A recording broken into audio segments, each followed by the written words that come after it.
آج رمضان کا 24واں دن ہے اور ہم آیت اللہ خامنئی کے رمضان میں قرآن میں اسلامی افکار پر 24ویں لیکچر کا آغاز کر رہے ہیں۔ اکثر جب لفظ ولایت سننے میں آتا ہے تو ذہن میں فوراً کچھ روایتی یا محض روحانی تصورات ابھرتے ہیں۔ بالکل، اور عام طور پر اسے ایک بہت ہی محدود مذہبی دائرے میں دیکھا جاتا ہے۔ جی ہاں، لیکن کیا ہو اگر اس تصور کو ایک مکمل سوشیو پولیٹیکل نظام یعنی معاشرے کے تحفظ اور ساخت کے ایک طاقتور فریم ورک کے طور پر دیکھا جائے؟ آج ہم 1974 کے ایک ایسے تاریخی مواد کا گہرا مطالعہ کر رہے ہیں جس نے اس لفظ کے معنی کو بالکل نئے اور وسیع پیمانے پر پیش کیا۔ ٹھیک کہا، اور اس تحقیقی گفتگو کا مقصد ان افکار کو کسی مخصوص سیاسی خیمے کی حمایت کے طور پر پیش کرنا نہیں ہے، بلکہ ایک غیر جانبدارانہ انداز میں ان دستاویزات کا جائزہ لینا ہے تاکہ یہ واضح ہو سکے کہ اس دور میں ایک اسلامی معاشرے کی اندرونی اور بیرونی ساخت کو کس طرح ڈیفائن کیا گیا تھا۔ صحیح، یہ ایک انتہائی دلچسپ اور ضروری بحث ہونے والی ہے۔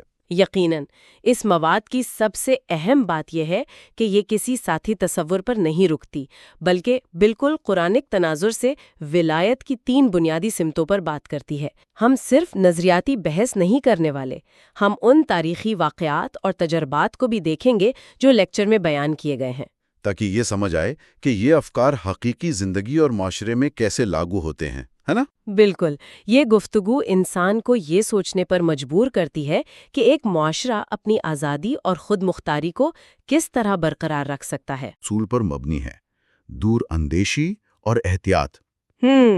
جسے ہم فورسائٹ کہتے ہیں۔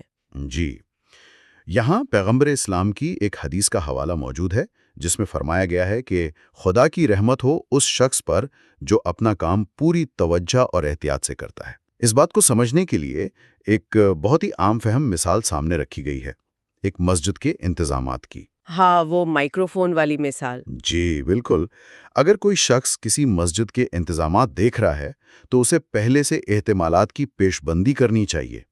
مثلا اچانک مائکروفون خراب ہو جائے یا لائٹ چلی جائے تو کیا ہوگا؟ ظاہر ہے یہ مثال صرف مائکروفون کی نہیں ہے، یہ ایک ذہنیت کی بات ہو رہی ہے۔ اور دیکھیں، یہی وہ ذہنیت ہے جسے جب ہم بڑے معاشراتی پیمانے پر دیکھتے ہیں تو بات بہت سنگین ہو جاتی ہے۔ اس تصور کو مزید گہرائی دینے کے لیے دستاویز میں نہج البلاغہ سے امام علی کا ایک انتہائی طاقتور قول پیش کیا گیا ہے۔ وہ جانور والی تمثیل؟ جی، انہوں نے فرمایا کہ انسان کو کسی ایسی بے سمجھ جانور کی طرح نہیں ہونا چاہیے جو اپنی غار میں گہری نیند سو رہا ہو اور شکاری کا آسان شکار بن جائے۔ اس تمثیل پر غور کرنے کی ضرورت ہے۔ ایک جانور جو سوتا رہتا ہے وہ دراصل اپنی حفاظت کے حوالے سے غافل ہے، اور شکاری کو تو محنت ہی نہیں کرنی پڑتی۔ بالکل صحیح کہا۔ اس کا سیدھا سا مطلب یہ ہے کہ معاشرے کو ہمیشہ چوکنا رہنا چاہیے، پچھلے تجربات سے سیکھ کر آنے والے وقت کے مسائل کے لیے پیش بندی کرنی چاہیے۔ اگر ایک پوری قوم غار میں سوئے ہوئے جانور کی طرح اپنے حالات سے بے خبر ہو تو کوئی بھی بیرونی طاقت آ کر اسے اپنا شکار بنا سکتی ہے۔ یہ مثال واقعی رونگٹے کھڑے کر دینے والی ہے۔ اس سے یہ سمجھ آتا ہے کہ ولایت کا نظام دراصل معاشرے کو اس گہری نیند سے جگانے اور بیداری کی حالت میں رکھنے کا نظام ہے۔ بڑی خوبصورت بات کی آپ نے، بیداری کا نظام۔ شکریہ۔ اور یہاں سے ہم ولایت کے پہلے بنیادی پہلو کی طرف بڑھتے ہیں، جو کہ معاشرے کے داخلی تعلقات یا انٹرنل ریلیشنز پر مبنی ہے۔ یہاں اسلامی امہ کے درمیان انتہائی مضبوط اتحاد، رابطہ اور یگانگی کی ضرورت پر زور دیا گیا ہے۔ لیکن دیکھیں، یہاں ایک بہت عملی سوال پیدا ہوتا ہے۔ اگر معاشرے کے داخلی حالات میں پہلے سے ہی شدید اختلاف پیدا ہو جائیں تو یہ اتحاد عملی طور پر کیسے برقرار رہے گا؟ یہ ایک بہت ہی بنیادی سوال ہے اور اس کا جواب قرآن کی واضح ہدایت میں موجود ہے جو لیکچر میں کھولے گئے ہیں۔ یہاں بتایا گیا ہے کہ داخلی اتحاد کا مطلب صرف اچھی باتیں کرنا نہیں ہے، بلکہ یہ ایک عملی اور باقاعدہ نظام ہے۔ یعنی اس میں کوئی ایکشن شامل ہے؟ جی ہاں، ایکشن شامل ہے۔ قرآن کے آیات کے حوالے سے سمجھایا گیا ہے کہ اگر معاشرے میں 2 گروہ آپس میں لڑ پڑیں تو باقی لوگوں پر فرض ہے کہ وہ خاموش تماشائی نہ بنیں بلکہ آگے بڑھ کر صلح کروائیں۔ لیکن امر واقعہ یہ ہے کہ ہمیشہ دونوں فریق صلح کے لیے تیار نہیں ہوتے۔ یہی تو نکتہ ہے۔ اگر کوئی ایک گروہ حد سے گزر جائے، ظالم بن جائے اور صلح سے انکار کر دے تو نظام کا تقاضا کیا ہے؟ تقاضا یہ ہے کہ پورے معاشرے کو مل کر اس حد سے گزرنے والے گروہ کے خلاف کھڑا ہونا چاہیے جب تک کہ وہ خدا کے حکم اور انصاف کی طرف واپس نہ آ جائے۔ یعنی یہ داخلی اتحاد ایک متحرک اور فعال چیز ہے۔ بالکل، اس میں ظلم کے سامنے خاموش رہنے کی کوئی گنجائش نہیں، معاشرہ خود اپنا احتساب کرتا ہے۔ بالکل، اور اگر معاشرہ خود یہ احتساب نہیں کرے گا تو پھر وہ سوئے ہوئے جانور والی حالت ہو جائے گی۔ صحیح۔ اب اس داخلی حفاظت کے بعد ہم آتے ہیں دوسرے اہم پہلو پر، جو بیرونی تعلقات یا غیر اسلامی معاشروں کے ساتھ تعلقات سے متعلق ہے۔ سورہ المائدہ کی آیت 51 اور 52 کے حوالے سے اس تصور کی بہت گہری وضاحت کی گئی ہے۔ ایکسٹرنل ریلیشنز کا پہلو۔ جی، یہاں واضح کیا گیا ہے کہ کسی غیر اسلامی طاقت کے زیر اثر آنا یا ان کو اپنا محافظ بنانا سخت منع ہے، اور اس میں سب سے دلچسپ بات مفاد پرست لوگوں کا ذکر ہے، جن کے بارے میں کہا گیا ہے کہ ان کے دلوں میں بیماری ہے۔ یہ وہ لوگ ہیں جو تیزی سے دشمنوں کی طرف لپکتے ہیں۔ ہاں، یہ سوچ کر کہ کہیں حالات بدل نہ جائیں اور انہیں کسی مصیبت یا نقصان کا سامنا نہ کرنا پڑے۔ دیکھیں، یہ ذہنیت آج بھی ویسی ہی موجود ہے جیسے صدیوں پہلے تھی۔ یہ وہ خوف ہے جہاں انسان اپنی طاقت پر بھروسہ کرنے کے بجائے مشکلات سے بچنے کے لیے طاقتور دشمن کا غلبہ قبول کر لیتا ہے۔ ایک اپورچونسٹ مائنڈ سیٹ۔ جی، اور اسی خوف کو توڑنے کے لیے مواد میں تاریخ سے دو انتہائی حیران کن مثالیں پیش کی گئی ہیں تاکہ ہم اس ڈر کی نفسیات کو عملی طور پر سمجھ سکیں۔ پہلا واقعہ ابتدائی اسلامی دور کا ہے۔ وہ سکوں والا واقعہ؟ ہاں، اس وقت کی معاشیت میں رومن سکوں کا بہت بڑا کردار تھا۔ ایک وقت آیا جب رومن حکمرانوں نے دھمکی دی کہ وہ اسلامی دنیا کو ان سکوں کی فراہمی روک دیں گے۔ اب سوچیں اس کا کیا مطلب تھا؟ اس کا مطلب تو ایک قسم کی مکمل معاشی پابندی تھی، ایک ایسا بحران جو پوری معیشت کو تباہ کر سکتا تھا۔ ظاہر ہے اس وقت عوام اور حکمران سب پریشان ہوں گے۔ بالکل، اور دیکھیں اس وقت تو ظاہر ہے کوئی آلٹرنیٹ گلوبل فائنینشل سسٹم بھی نہیں تھا جیسے آج کل ہوتا ہے۔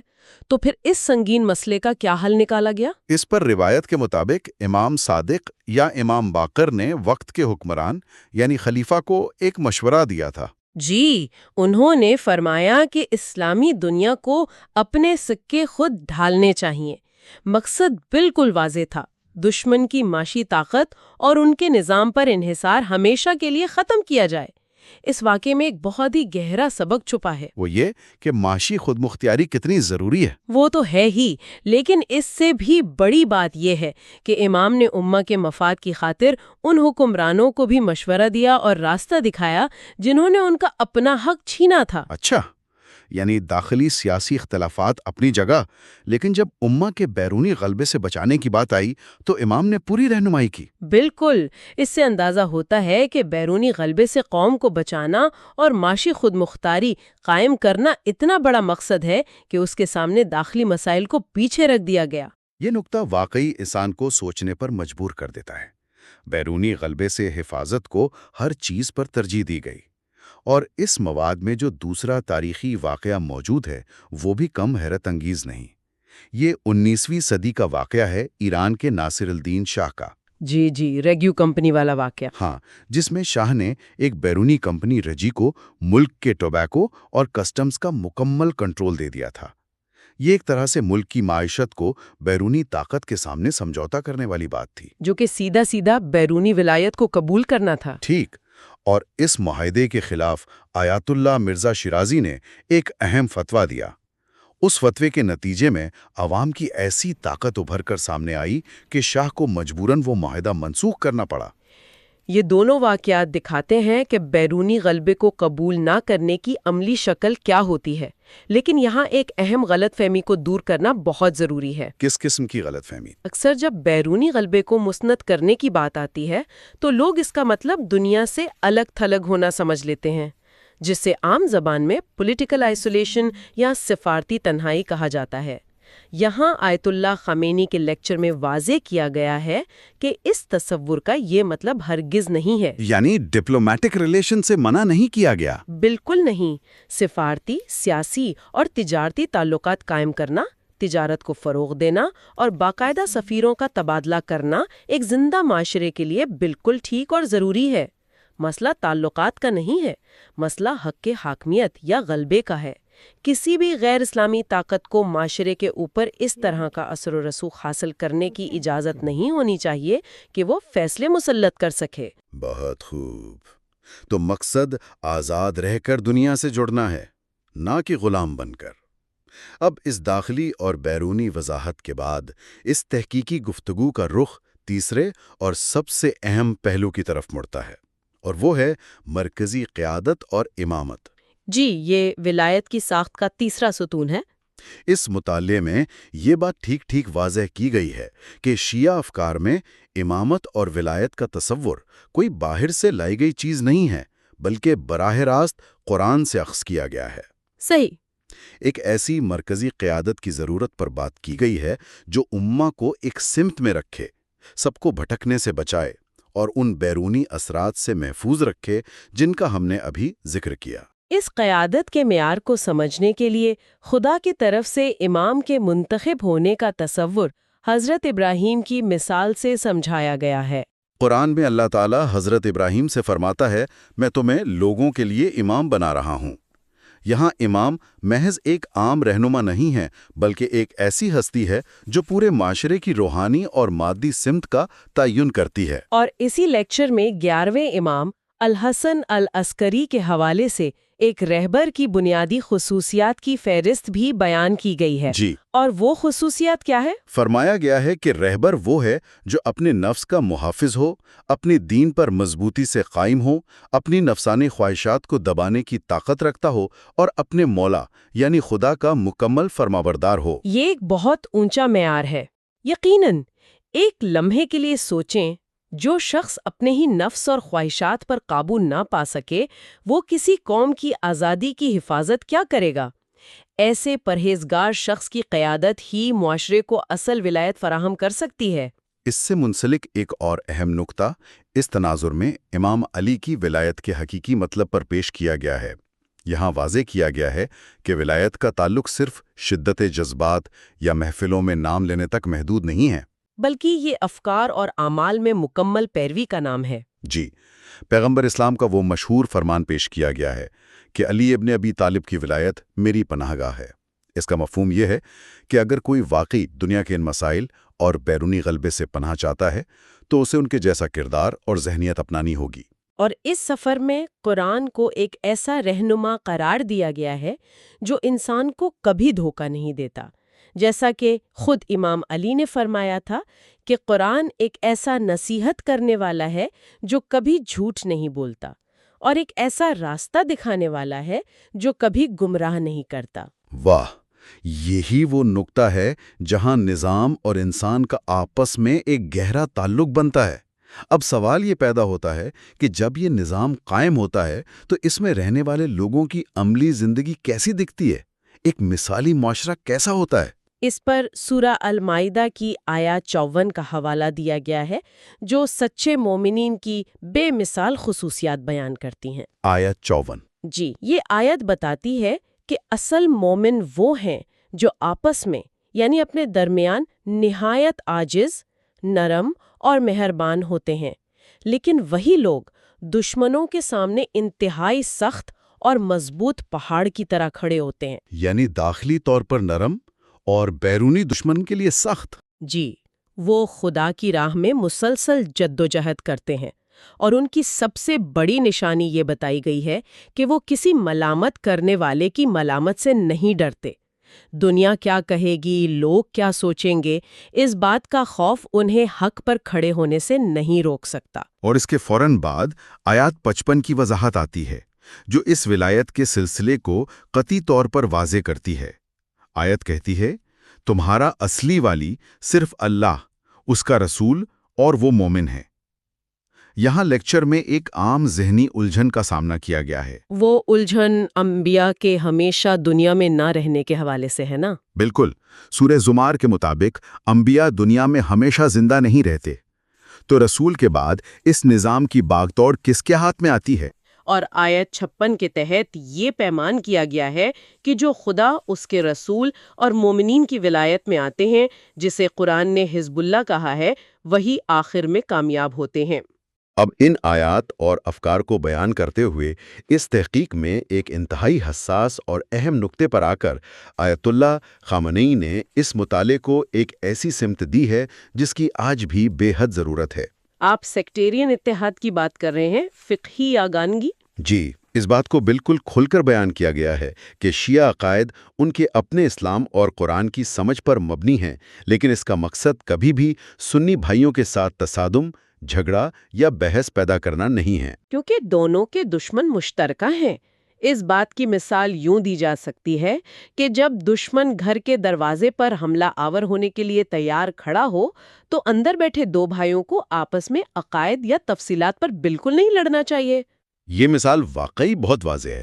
اس طرح کے اختلافات پیدا کرنا اور امہ کی طاقت کو تقسیم کرنا نہ صرف بے وقوفی ہے بلکہ اسے بالکل حرام قرار دیا گیا ہے۔